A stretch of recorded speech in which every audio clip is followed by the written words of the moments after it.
We all have that inner critic in our head that kind of always kind of sabotages us and points to the failures or flaws. Oh, you cannot do that. Or who do you think you are? Questions, things like that. Or I'm so bad at this. You gotta reframe that with a compassionate response. Let's say, I'm so bad at this. Instead, saying, I am learning and it is okay to make mistakes. I am human after all. Practical tip is you can create a list in advance of those thoughts that constantly enter your mind and have that ready. Because sometimes the thoughts that are in the head are difficult to reverse in the moment. You gotta speak over them. Your spoken word is so important because you get to hear yourself speak. First of all, you verbalize and then you hear yourself speak those things and get ready to reclaim your life, discover inspiring stories, practical tools, and the path to true happiness. This is Reclaim Your Life with Irina. Let's begin the journey. Welcome to another episode of Reclaim Your Life with Irina. And today it's a quick 5-minute workshop on how to love yourself. Today we're going to explore interactive exercises to boost your self-compassion. Let's get started on this journey to self-love. When was the last time you were kind to yourself? Especially when a negative event occurred, how were you treating yourself? Were you blaming yourself? Or were you offering words of compassion? Self-compassion involves treating oneself with kindness, understanding, and acceptance, especially during moments of failure, inadequacy, or suffering. And it is a crucial component of overall well-being. Some of the common challenges when practicing, what can prevent you from practicing self-compassion is negative self-talk and self-criticism. Many people have this internal critic that is harsh and unforgiving. And negative self-talk involves persistent critical thoughts about oneself, focusing on perceived failures and flaws. And that happened as a result of our habitual patterns. Probably when you were growing up, it's the years of ingrained thinking patterns that can make it difficult to switch to a more positive, self-loving mindset. It is perfectionism, the desire to meet unrealistic standards, which can lead to chronic self-criticism and focus on shortcomings rather than on strengths or accomplishments. Emotional impact is another one. It's persistent negative self-talk, and it can harm self-esteem and mental health, creating a cycle of self-judgment and low self-worth. Another challenge of what can prevent you from practicing self-compassion is comparing yourself to others, or the comparisonitis. And it's social comparison. It is a common behavior where individuals measure their worth or success against others, often leading to feeling of inadequacy. And it is unrealistic standards that we set for ourselves. Comparing ourselves to others, especially through social media, can foster unrealistic expectations and diminish self-worth. We're focusing on the deficits, and comparison often highlights personal shortcomings rather than recognizing individual strengths and achievements. And it creates emotional distress, can lead to jealousy, can lead to low self-esteem, sense of failure, and making self-love harder to cultivate.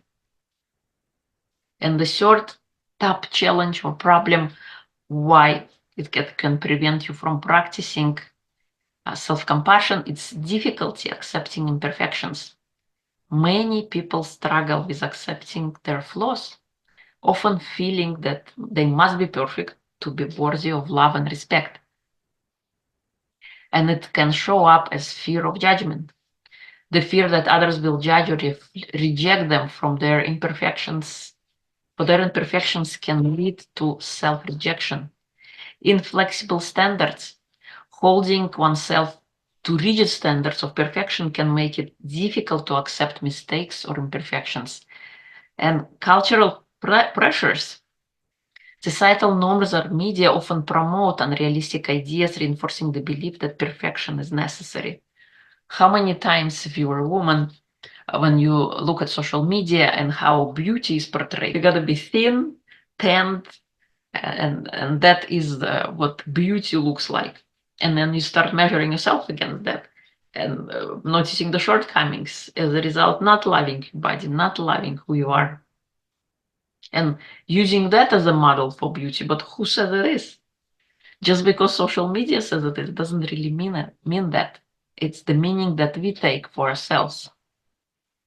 So here are some exercises how you can make self-compassion a daily part of your life. These are quick, will not take you long. So first one is compassionate self-check-in, especially important in the moments when you're feeling anxious, when you're feeling out of sorts, and asking yourself, kind of taking a pause, taking a break, and asking yourself, how am I feeling right now? What do I need?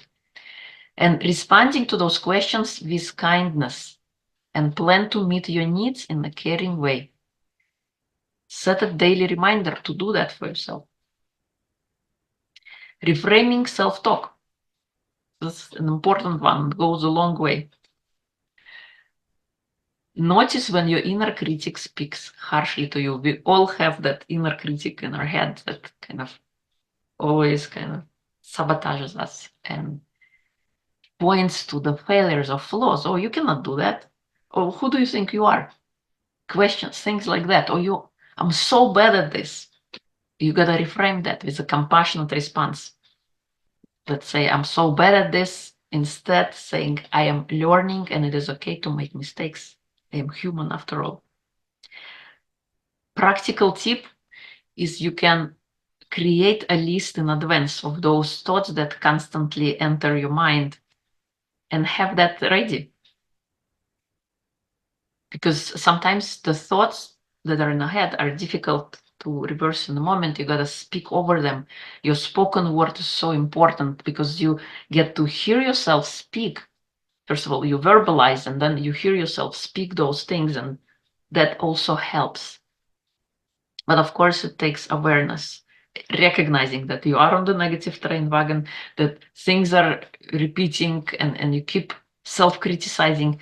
It takes a point for you to be aware, first of all, of your thoughts, and then doing the reverse flip, a switch. Then another exercise, quick exercise that you can practice is self-compassion journal.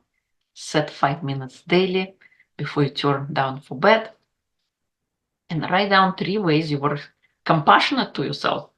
Include small acts of kindness, like taking a break or speaking gently to yourself after making a mistake.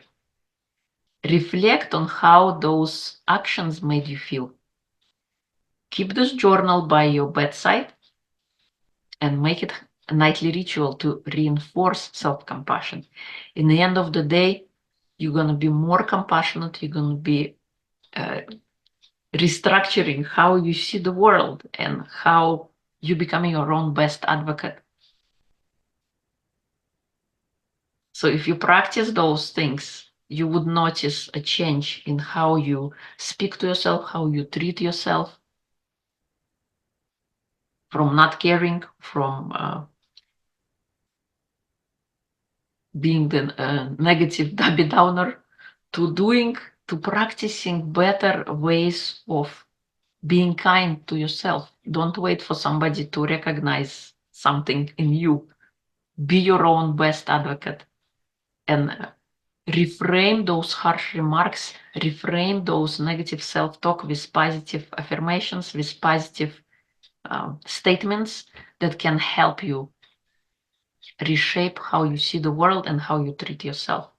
As a result, you will become a better person for yourself and also for others, how you show up for others. You're not going to be so pissed off or ticked off when you create those self-compassion bubbles throughout your day by setting aside 5 minutes daily, or even a couple of minutes, asking yourself, how am I feeling? What do I need right now? And then gently responding to that need and fulfilling that need if possible. And then reframing your negative self-talk. So beneficial, not in just self-compassion world, but how you approach the world in general. If you expect bad things to happen to you, they will happen to you. And when you speak or when you think about that, you your point of attraction, the thoughts that you create in your head, this is your mind will always gonna prove to you that you are right and pick out those incidences from your life to show you how unworthy you are or how bad something is. So feed your mind with good things, and good things will come to you.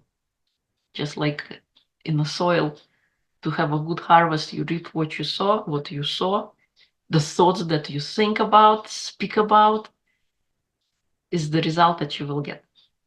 So be your own self advocate. And then finally, the third exercise I mentioned is practicing the self-compassion journal before you go to bed, jotting down those 3 things that how you practiced being kind to yourself, especially when you made a mistake, and how did that make you feel? That's what's important. So encourage you to share insights in the comments down below.